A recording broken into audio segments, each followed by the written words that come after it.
Hello बच्चों, हम लोग साउंड चैप्टर कंप्लीट कर लिए हैं और सभी जितने भी टॉपिक सब टॉपिक न्यूमेरिकल क्वेश्चंस के फार्मूले जितने भी मेरे को लगा कि शायद बन सकता है ऑलमोस्ट हम लोग उसको क्लियर किए हैं। ठीक है ना। बाकी आप उसको पढ़िए और पढ़ने के बाद जो भी डाउट होता है आप उसको मेंशन कीजिए। ठीक है, फिर हम लोग टाइम निकालेंगे और उस पूरे क्वेश्चंस को आपके जो डाउट बनेंगे उसको क्लियर करेंगे। ठीक है ना। आज जो हम लोग बात करने वाले हैं, आज बात करने वाले कि इस पूरे चैप्टर में जो साउंड चैप्टर आपने पढ़ा है उस पूरे चैप्टर में आपके कौन से कॉम्पिटिटिव टाइप क्वेश्चन बन सकते हैं, ऐसा कौन सा थियोरेटिकल हो चाहे वो न्यूमेरिकल्स हो, उसकी आज हम लोग जिक्र करने वाले हैं। ठीक है ना। तो हम लोग आज क्वेश्चंस को प्रैक्टिस करते हैं। ठीक है ना, क्वेश्चंस का प्रैक्टिस करने वाले हैं और ये जो क्वेश्चन है नॉर्मली वो क्वेश्चन आपका कि अब तक जितना पढ़ा है, जितने कॉन्सेप्ट आपको पढ़ा है उसी का हम लोग ऑलमोस्ट यूज़ करेंगे। ठीक है ना। चलिए तो टाइम को वेस्ट ना करते हुए फटाफट से स्टार्ट करते हैं। फिर से मैं आपको रिकॉल करा दूं। सिंपली इसमें जो क्वेश्चंस बनते हैं वो आपके क्वेश्चंस बनेंगे लाइक लॉन्गिट्यूडनल वेव से, ट्रांसवर्स वेव से। ठीक है, आप कैसे उसको पहचानोगे, लॉन्गिट्यूडनल वेव कहाँ पर काम करेगा। तो एक बात याद रखना, लॉन्गिट्यूडनल वेव और ट्रांसवर्स वेव की बात करते हैं। तो लॉन्गिट्यूडनल वेव में क्या था आपका कि जो मूवमेंट था, जो प्रोपगेशन था वो साउंड के जो प्रोपगेट हो रहा था उसके पर पैरेलल जा रहा था और ट्रांसवर्स में परपेंडिकुलर जाता है। क्लियर है कि नहीं है। तो जरा सोचो कि अब आपको अगर एक बात कहे कि यार अगर कोई स्टोन है और उस स्टोन को अगर हम पानी में अगर थ्रो करें तो कौन सा वेव क्रिएट होगा, उस पर कौन सा वेव क्रिएट होगा। ठीक है, तो जरा सोचो। ठीक है, तब तक सोचो, तब तक हम लोग क्या करते हैं, क्वेश्चंस लेते हैं। ठीक है, और सोच के मुझे कमेंट करना नीचे। मैंने कहा कि एक पत्थर को पानी में हम ड्रॉप करते हैं। ठीक है, ठीक है, आपने थ्रो कर दिया और मान लो स्टील वाटर है और स्टील वाटर में आपने एक स्टोन को थ्रो करा और स्टील वाटर में थ्रो करने के बाद मैंने कहा उसमें वेव क्रिएट होगा। तो आपको बताना है कि वो वेव कौन सा होगा, लॉन्गिट्यूडनल होगा, ट्रांसवर्स होगा। नीचे आपको कमेंट करना है इसके क्वेश्चंस के आंसर को। फिलहाल हम लोग कुछ हट के क्वेश्चंस लेते हैं। ठीक है, देखिए क्वेश्चन आपका है, इन सोनार यानी sound navigation and ranking we use are. इसका यूज कहाँ करते हैं हम लोग, अल्ट्रासोनिक के लिए, इंफ्रासोनिक के लिए, रेडियो वेव्स के लिए या फिर हम लोग ऑडिबल वेव्स के लिए। या सोचो तो। ठीक है, तो आपके मन में क्वेश्चन आया कि यार सोनार का इस्तेमाल कहाँ करते हैं, सोनार का यूज कहाँ करते हैं हम लोग। तो सोनार का जो यूज है दोस्त, उसको फोकस करें। ये आपको रिफ्लेक्शन ऑफ साउंड में पढ़ना पड़ता है। कैसे, अगर मान लीजिए ये आपका शिप है और यहाँ पर आपका क्या है, नॉर्मली ये डिटेक्टर की बात कर लो और ये हम बात कर रहे थे ट्रांसमीटर की बात कर लेते हैं। ठीक है, इस सिचुएशन में जरा देखो तो अब ये क्या कर रहा है, जितना इनसाइड उतना रिफ्लेक्ट कर रहा है कि नहीं कर रहा है डिटेक्टर, और समझ रहे हो बात को, ट्रांसमीटर। तो अब जितना आया उतना ही रिफ्लेक्ट किया। तो आप किसके लिए, मतलब रिफ्लेक्शन। और आपको याद रखना पड़ेगा कि रिफ्लेक्शन ऑफ साउंड के लिए हम लोग पढ़े थे और रिफ्लेक्शन ऑफ साउंड में ऑलमोस्ट क्या होता है, नॉर्मली अगर हम बात करें तो वो होता है या तो इंफ्रासोनिक या अल्ट्रासोनिक। ठीक है, दो बात याद रखना। अब इसमें कौन सा चॉइस बनेगा, in sonar we use are ultrasonic waves infra. अब क्या होता है, जो अल्ट्रासोनिक होता है ये होता है 20,000 से किलो मतलब हर्ट्ज से ज्यादा, और ये क्या होता है 20 हर्ट्ज से ज्यादा। उसको वाइब्रेशन ही नहीं हो पाएगा, पता ही नहीं चलेगा, वाइब्रेशन होगी तब पता चलेगी। और रेडियो वेव्स के लिए तो चाहिए नहीं। ठीक है, तो इसका एक्चुअल ऑप्शन कौन सा आएगा, ये आएगा अल्ट्रासोनिक वेव के लिए। ठीक है, समझना। क्वेश्चन आपका है कि at 20 degree Celsius the minimum distance of a person from a sound reflecting surface to hear an echo. तो सिंपली आपके मन में क्वेश्चन होना चाहिए कि एको प्रोड्यूस करने के लिए यहाँ पर 20 डिग्री टेम्परेचर दे रखा है। तो 20 डिग्री सेल्सियस यानी 20 डिग्री को दूसरे लैंग्वेज में आप कह सकते हो क्या, रूम टेम्परेचर से थोड़ा कम, से थोड़ा कम। अप्रोक्सीमेट रूम टेम्परेचर जो लेते हैं ये 25 से लेके 28 डिग्री सेंटीग्रेड तक लेते हैं, ठीक है। और ये 20 पर है तो नॉर्मल है, ठीक है ना। अब नॉर्मल है तो एको प्रोड्यूस करना है आपने, हाँ, तो एको आपने पढ़ा कि एको प्रोड्यूस के लिए कितना चाहिए। नॉर्मली इस सिचुएशन में इतने टेम्परेचर पर जो स्पीड होता है साउंड का वो होता है 344, और टाइम लगता है 0 पॉइंट कितना 1, समझ रहे हो बात को, कितना लगता है 0 पॉइंट आपका 1 अपॉन में 2, समझ रहे हो बात को 2। क्यों? क्योंकि एक फार्मूला आता है आपका कि हमें डिस्टेंस निकालने का तरीका है v इंटू टी अपॉन में 2, तो v इंटू टी अपॉन में 2, तो v वेलोसिटी हो गया इस सिचुएशन में, यहाँ करिए टाइम 2 से हो गया 17.2, तो इसका चॉइस कौन सा होगा, यह सेकेंड नंबर चॉइस होगा, ऑप्शन 17.2 मीटर। आपको ये याद रखना पड़ेगा, ये जो फार्मूला है इसको याद रखना पड़ेगा, ठीक है। चलिए नेक्स्ट क्वेश्चन लेते हैं, ठीक है। क्वेश्चन लिया है नॉर्मली हम कहते हैं कि we distinguish between the musical sound, focus करना, musical sound by different singer on the basis of characteristics, on the basis of characteristics of sound is called. अब आप डिस्टिंग्विश कर रहे हो डिफरेंट टाइप के आपके सिंगर्स उस गाना को गा रहा हो, मान लो कोई सॉन्ग्स गा रहा हो, ठीक है, उसको आपको कहते हैं कि उसके बेस, उसके कैरेक्टर के बेस पे अगर आप उसको जज करते हो तो क्या होता है। देखो फ्रीक्वेंसी, टिम्बर, पिच और आपकी लाउडनेस। सबसे पहले सुनो, हम बात करते हैं frequency, number of cycle vibration completed in 1 second, इसका कोई जिक्र लेना देना नहीं है, 1 सेकेंड 2 सेकेंड इसका कोई लेना देना नहीं है इस चॉइस का। दूसरा करा कि टिम्बर, ठीक है, सिंपली अब जब वो आपका म्यूजिक साउंड बज रहा हो तो वो किस पर, मान लो कि अगर डिपेंड करे कहाँ पर, डिफरेंट सिंगर का किसके कैरेक्टरिस्टिक्स साउंड पर, तो ये डिपेंड करता है आपको कि एम्पलीट्यूड क्या है, ठीक है, उस सिचुएशन में। तो आप जरा सोचो तो टिम्बर, ये तो आपको नॉर्मली टिम्बर क्या कहता है, टिम्बर आपको क्वालिटी बताता है, और आपका पिच, पिच क्या आता है, पिच और लाउडनेस दो बात बताए थे, फ्रीक्वेंसी पर डिपेंड करता है और आपके एम्पलीट्यूड पे डिपेंड करता है, बताए थे उस सिचुएशन में। और लाउडनेस तो डेसिबल है, ये तो हियरिंग एड्स है, ठीक है। तो आपका जो चॉइस बनेगा ये बन जाएगा आपका सी। तो सिंपली कहते हैं कि अगर हम म्यूजिकल साउंड प्रोड्यूस हो रहा है डिफरेंट सिंगर से, उसके बेस पे मुझे जज करना है, तो साउंड को हम कैसे भी जज करेंगे, with the help of pitch, PITCH, ठीक है। चलिए नेक्स्ट क्वेश्चन देखो, सिंपली कहते हैं कि one of the following can hear infra sound. Infra sound को दूसरे लैंग्वेज में, देखो क्वेश्चन को थोड़ा ट्विस्ट कर दिया यहाँ पर, खूब ज़्यादा नहीं, थोड़ा चेंज किया है। इंफ्रा मतलब, इंफ्रा साउंड का मतलब होता है इंफ्रासोनिक, इंफ्रासोनिक साउंड। अब इंफ्रासोनिक साउंड का था कि ये अब कौन सा है जो इंफ्रासोनिक साउंड का एग्जाम्पल आ सकता है।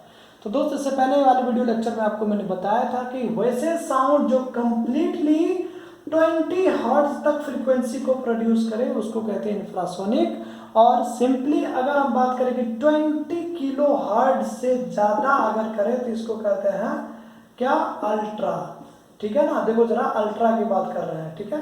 अब आप इसको कहते हो अल्ट्रा। तो सिंपली देखिए, ह्यूमंस अगर 5 साल का बच्चा भी था तो कितना 25 किलो हर्ट्ज तक की बात कर रहा था, ठीक है। अब आपका है नॉर्मली डॉग की बात करें, दे आर बार्किंग, ठीक है। अगर भोग रहा हो तो भोगने कंडीशन में आवाज बहुत तेज आती है, लाउडनेस है उस समय, ये भी आपका क्या, अल्ट्रासोनिक, बैट्स अल्ट्रासोनिक। आपके चॉइस बनेगा कौन सा, राइनोसोर्स, ठीक है। तो चॉइस कौन सा बनेगा, राइनोसोर्स। तो राइनोसोर्स क्या करता है आपका, सिंपली ये इंफ्रासोनिक साउंड जनरेट करता है, प्रोड्यूस करता है। क्लियर है। चलिए हम लोग नेक्स्ट क्वेश्चन की तरफ चलते हैं, ठीक है। इसी तरह से क्वेश्चन प्रैक्टिस करते रहिए। देखिए जरा क्वेश्चन एक और लिए हम लोग, विच of the following vibrates when musical note, ठीक है ना, व्हेन म्यूजिकल नोट, क्वेश्चंस पढ़ रहा हूं मैं, musical note is produced by the cymbals in an orchestra. तो इस सिचुएशन में ऑर्केस्ट्रा में जरा फटाफट से आप निकाल लीजिए क्वेश्चन का आंसर क्या बनेगा।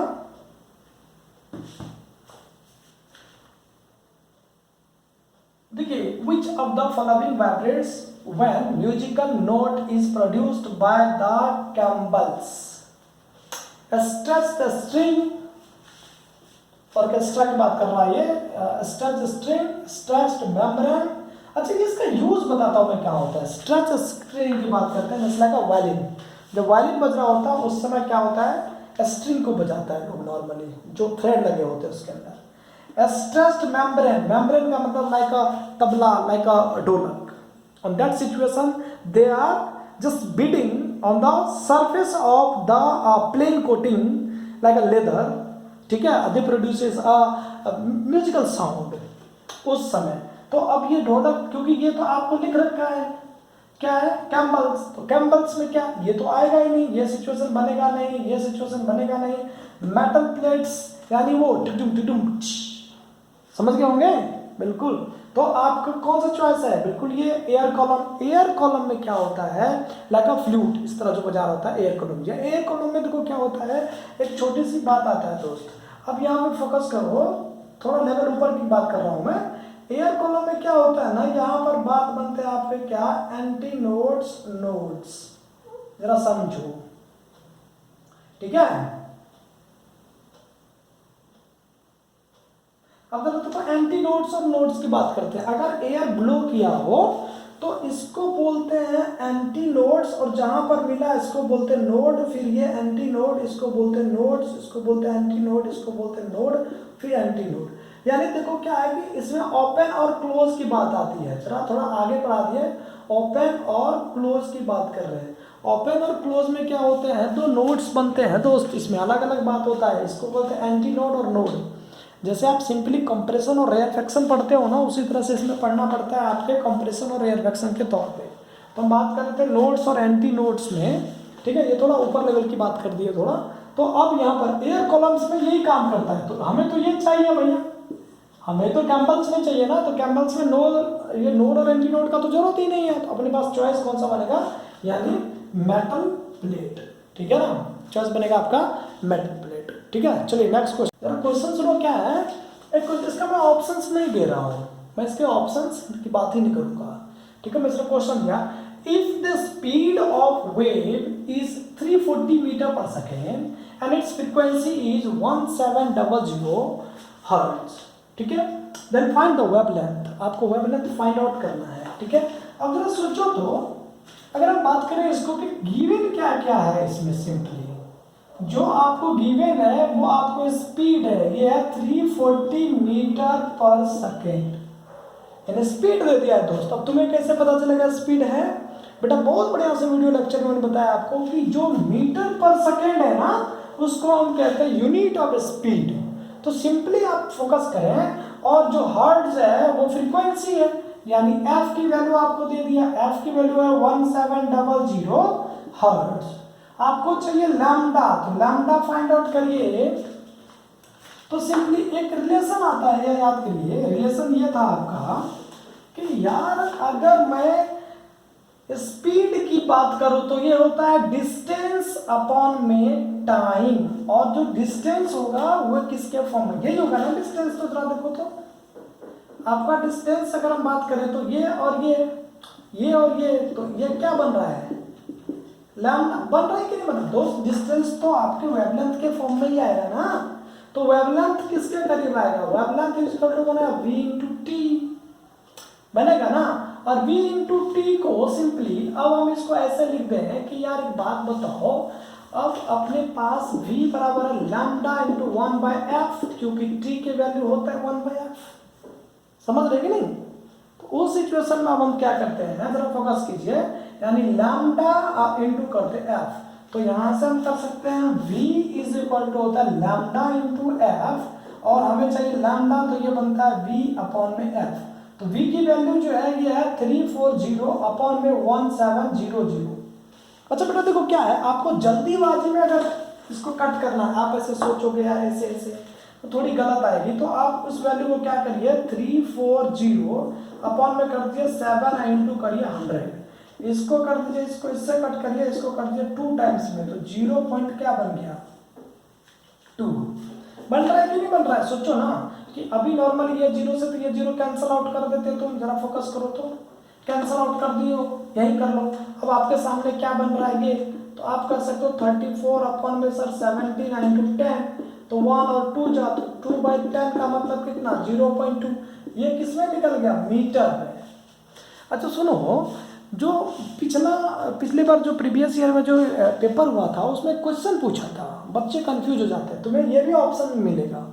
ये पूरा एकदम से ताकत लगा देना, जान लगा के बाहर, अरे यार इतना इजी क्वेश्चन, कुछ नहीं, क्वेश्चंस चेंज कर देता है। क्वेश्चंस इसमें था, अब यही क्वेश्चन पूछता कि find the wavelength in metre, centimetre, decimetre, millimetre, कुछ भी देते। तो अब यहाँ पर ये मीटर में और सेंटीमीटर में कितना बन जाएगा, तो इसको मीटर में कन्वर्ट करिए तो 0.2 इंटू 100, क्यों 1 मीटर कितना होता है 100 सेंटीमीटर, तो इसको और इसको हटाओ तो आपके सामने कितना आ गया 20 सेंटीमीटर का डिस्टेंस आ गया। तो 1 मीटर में इतना होता है दोस्त, समझ लो ना।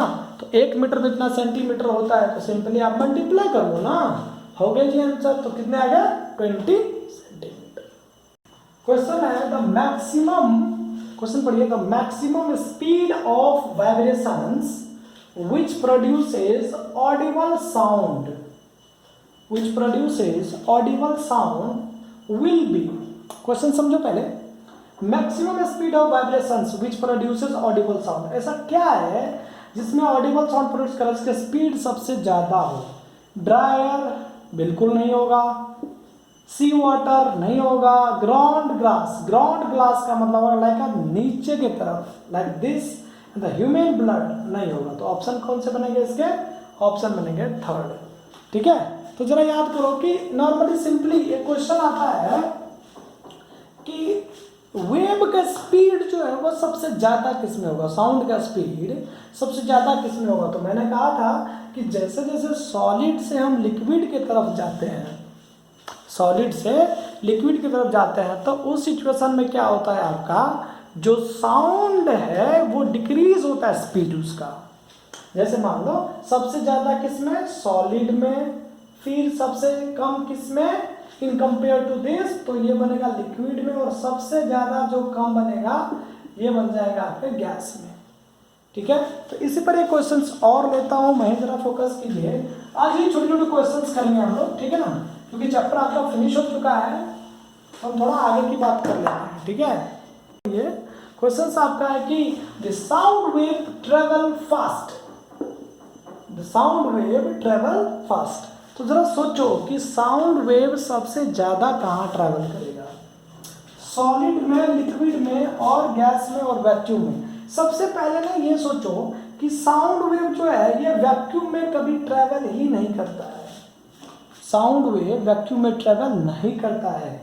अब गैस की बात है, लिक्विड की बात है, सॉलिड, तो कोई स्टेट्स ऑफ मैटर है, और ये स्टेट्स ऑफ मैटर में करेगा, लेकिन सबसे ज़्यादा और कम की बात तो मैंने अभी जस्ट इससे पहले वाले क्वेश्चन में डिस्कस किए थे अभी, कि जैसे जैसे हम लोग क्या करते हैं, सॉलिड से लिक्विड की तरफ जाते हैं, तो उस सिचुएशन में आपका जो साउंड वेव है, जो स्पीड है उसका, वो डिक्रीज होता है।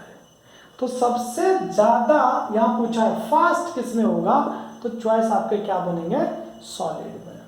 ठीक है ना, सॉलिड में ज़्यादा, लिक्विड में थोड़ा कम, और गैस में और भी कम। क्यों? क्योंकि उसका इंटरमोलिकुलर फोर्स बहुत कम होता है, जो आपके गैस है उसका इंटरमोलिकुलर। अच्छा एक बात और सुनो, अगर इसका इंटरमोलिकुलर फोर्स कम होता है तो इसमें काइनेटिक एनर्जी भी सबसे ज़्यादा होता है। समझ रहे ना बात को? ठीक है, चलो नेक्स्ट क्वेश्चन देखते हैं हम लोग। ठीक है, तो एक क्वेश्चन है, when we change a feeble sound to a loud sound, feeble का मतलब बहुत कम, जैसे गुनगुनाते हैं, जैसे मान लो इस तरह की, अब फीबल साउंड, अब उसको तेज लाउडली अगर बजा दो, चिल्ला दो एकदम, अब उस सिचुएशन में क्या बनेगा, तो क्या इंक्रीज करेगा, फ्रीक्वेंसी, एम्पलीट्यूड, वेलोसिटी। अब देखो क्या होता है कि साउंड में आपको मैंने बताया था कि वेवलेंथ और फ्रीक्वेंसी चेंज नहीं होता, याद रखना बात को। वेव में वेवलेंथ, और ये तो होगा ही नहीं, ये तो चेंज ही नहीं होता है फ्रीक्वेंसी और वेवलेंथ, तो बचा क्या वेलोसिटी और ये। तो अब आप चेंज कर रहे हो साउंड को, विजिबल साउंड को लाउड साउंड में, तो वेलोसिटी तो होगा ही नहीं, वेलोसिटी तो प्रोपगेट के लिए यूज आता है। आपके पास बचा क्या, एक चॉइस, ये बना एम्पलीट्यूड, तो आपका चॉइस क्या बनेगा इसका, एम्पलीट्यूड, ये याद रखना है इस बात को, ठीक है। चलिए एक दो क्वेश्चन और लेते हैं हम लोग, इसी तरह समझते रहना इस चीज को, तो बात नहीं बनेगी, ठीक है। तो क्वेश्चन समझो, क्वेश्चन कह रहा है आपको कि the velocity of sound wave in four medium PQRS, ठीक है ना, PQRNS are 1800 kilometre per hour, 900 kilometre per hour, 0 kilometre per hour और 1200 किलोमीटर पर आवर।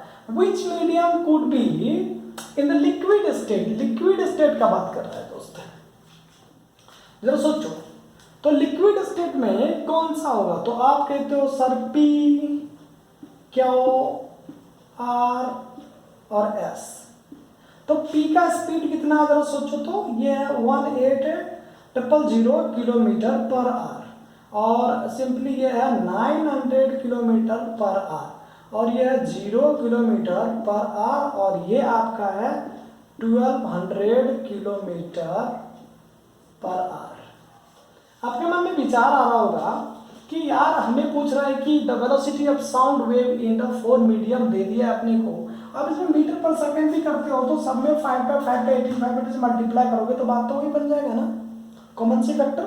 तो अब यहाँ पर कह रहा है कि लिक्विड स्टेट में कौन सा आएगा, तो सबसे ज्यादा देखिए किस में जाएगा, सॉलिड में। मूवमेंट की बात करें, स्पीड की बात करते हैं, speed of wave, speed of sound सबसे ज्यादा किसमें, सॉलिड में। जरा फोकस करो, सबसे ज्यादा किसमें, सॉलिड में, फिर आएगा किसमें, लिक्विड में, और फिर आएगा किसमें, गैस में।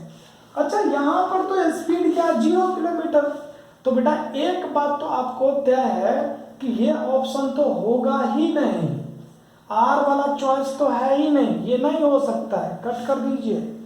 अब आपके पास बचा कितने, 3 चॉइस।